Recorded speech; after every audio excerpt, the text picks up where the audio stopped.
Hey guys, how's it going? All right, guys. I just want to tell you the deal with my car. I got it fixed, got it done. It's working. I just want to tell you. Yesterday, I was at the laundromat doing laundry. Parked my car. Must have been there for maybe like an hour or something like that. Got back to my car, tried to start it, and my car wouldn't start.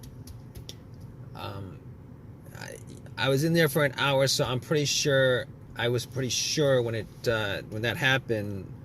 I was thinking maybe it could have been the battery, but I was pretty sure it wasn't the battery, since the battery was changed up.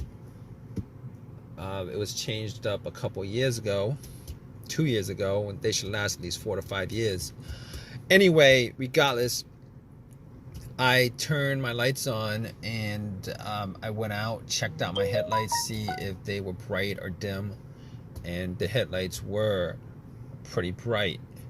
So I was thinking it should have just cranked just a little bit. It should have just cranked just a little bit if the battery was low.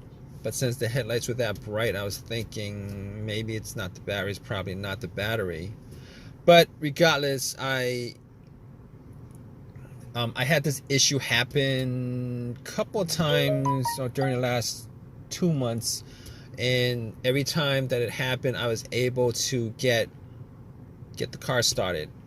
It might have, last time I think I tried to start at least 7 times. Every time it click, click, click, and then on the 7th try, I was able to get it started. But here's the thing about it. I pretty much nudged the terminal on the battery a little bit when I got it to start. I think that was the reason why it started. I'm not 100% sure. But regardless, I put the hood up, went and inspected the battery.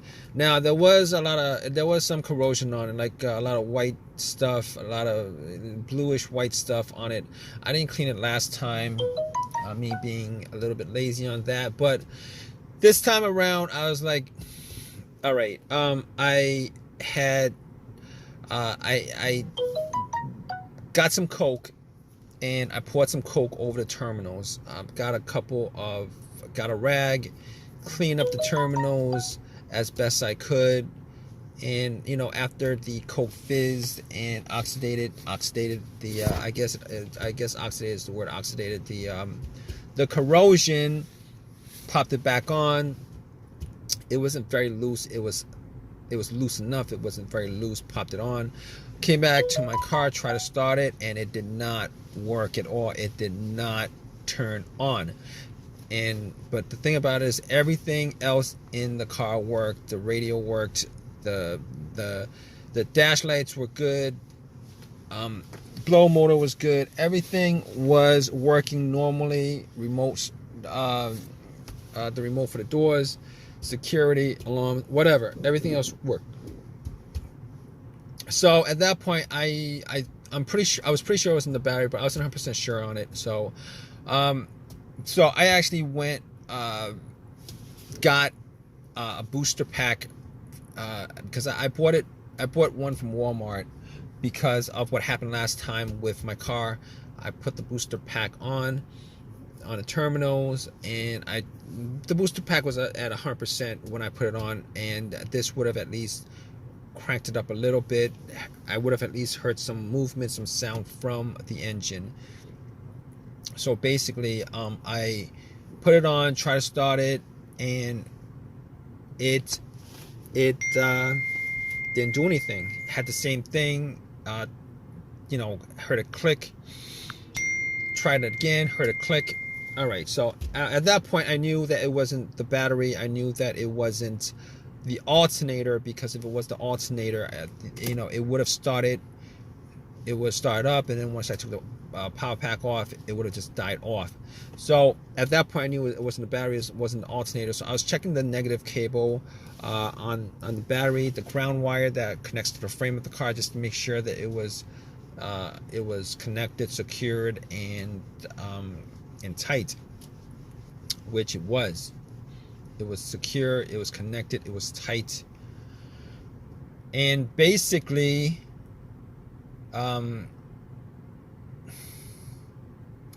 it was secured, it was connected, it was tight, and I don't think it was the ground wires that was the issue. So at that point, I was thinking, okay, I was troubleshooting the whole entire thing. It wasn't any of those things. I was hoping it was at least one of those things so that it would have been an easy fix. Now, so basically, there's still a couple of things that I thought might have caused it. I did have an OBD2 scanner with me that I bought from Walmart because of, the last couple of times that it happened. Here's the thing about OBD2 when it comes to no start issues. Those $19 OBD2 will not give you. There's no code that will generate for a no start issue. With that kind of situation. Popped it in just to make sure that there was connection to that the car's computer, PCM, ECM was working and connected to the car itself, and it scanned it, came up with no codes, so I was satisfied that it wasn't the car's computer that was causing this no start issue. And after that, I pretty much thought, okay, not the car's computer, could eliminate that. I was thinking, okay, what else could it be? It could be a fuse or a relay. So basically with the relay, I was like, it could be the relay, but considering I try to start it at least 15, probably like 20 times, probably close to 20 times. Probably shouldn't have tried to start it that often, but anyway, I did try to start at least 15 times, and every time it would click. Every time it would click. Every time try to start it, click. Try to start it, click. Try to start it. I heard like a faint click. Now, basically, that click is the relay. The relay is normally what happens is that when there's a charge that goes through the relay, it causes. I believe there's like 2 voltage plate on the relay to connect to each other. It's kind of a magnetism thing, connects to each other, and that's the click. So basically, I could rule out the starter relay because that was the clicking sound was the relay going off. It's just that the engine wasn't cranking at all. So I could rule the relay out at that point. And after that, I was thinking it could be a fuse. It could be a fuse that's the problem. And I was thinking to myself, okay, I've had 2 instances where I've had a fuse, fuses that were blown, which caused a no start. One of them was a no crank, no start situation, a no crank, no start situation, where I had no power at all in the car. No power at all. It was as if the battery was removed from the car. No power at all. Turned out that it was the main fuse on that car. The main fuse. Now that was a Honda that I had. It was a main fuse, and this is common to a lot of Hondas that I had. It was a main fuse that blew. And the reason why I knew it was the main fuse because I had 2 screwdrivers, and I crossed up the middle portions of the rod on the screwdrivers, and it started up. So it was not. Obviously, the situation is not the same situation because I am getting power to everything. I'm getting power to everything, but it just wouldn't crank up. So I could cross that off the list.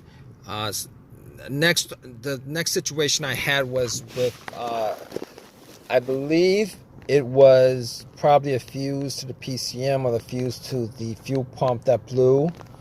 I believe that was that situation, and essentially what happened was it was the car that I had was it would crank, but it wouldn't start.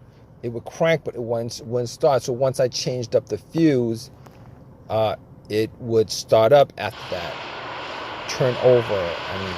But unfortunately, I didn't have that. That's not an easy fix for this car, considering I have no cranking at all. I can't crank. There's no crank. All it does is make a click. It doesn't crank. It just makes a click. doesn't crank. So okay, so I could pretty much rule out those two fuse blown scenarios that I had previously. I could pretty much just rule those scenarios out, and rule those. I could just rule those scenarios out. So what I have left, pretty much outside of the key fob, I'd consider it was maybe a key fob issue, but to be honest, I actually changed up the key on the key fob, and I didn't think it was an ignition issue. I didn't think it was an ignition issue. So I was thinking to myself, okay, it's probably the starter at that point. It was probably the starter at that point, considering it has all the symptoms of starter going out. But here's the thing about that. I had the starter changed up like a year and a half ago, and I've only put up maybe like about 15,000 miles on the car. Probably around like 15,000 miles on the car. And basically, I was thinking to myself, what are the chances that it was a starter that's the problem? But regardless of that, there was no way I could test that out offhand. So I had to call AAA, had them tow the car, and tow the car home. Spent 2 hours waiting for AAA to tow my car home. And when I got back, I actually checked out everything, went through everything twice, 3 times, went through everything, checked out the fuse, all the fuses with a fuse tester. None of the fuses were blown.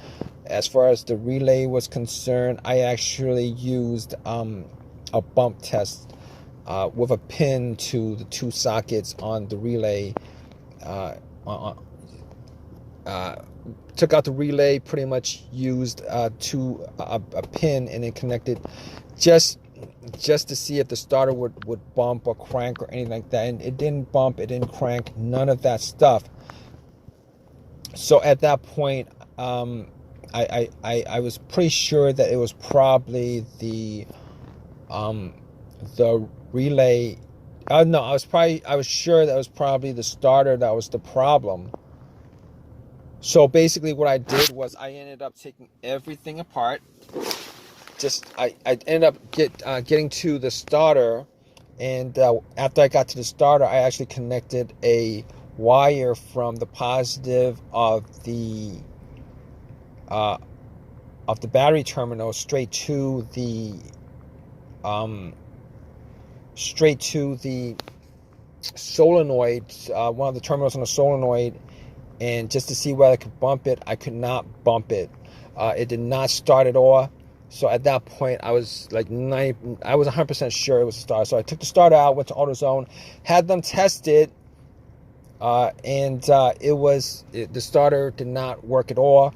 Granted, it was a rebuilt starter. So cut to the chase. I got another.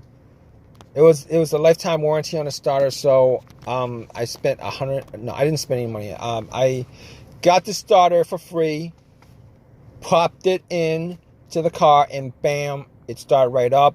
And I haven't had any issues ever since. My car is working. If you guys are going through this issue right now,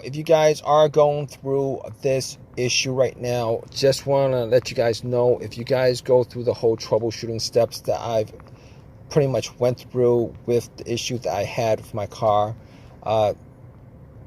there's probably a 90% chance that you guys will be able to figure out, what's causing your issue as far as your car issue or your car not starting. Now, here's the thing about it. I didn't, obviously, as far as the ignition is concerned, the key fob key was the most I ever did. But it actually, it was pretty much a good analysis, diagnosis of a no start issue. Try it out, guys. Hope this has helped you guys out. You guys have any comments at all on this, please leave a comment in the comment section. Please subscribe. Please give me a thumbs up. please leave a comment. I just said that. But anyway, regardless, hope this has helped you guys out. Take care.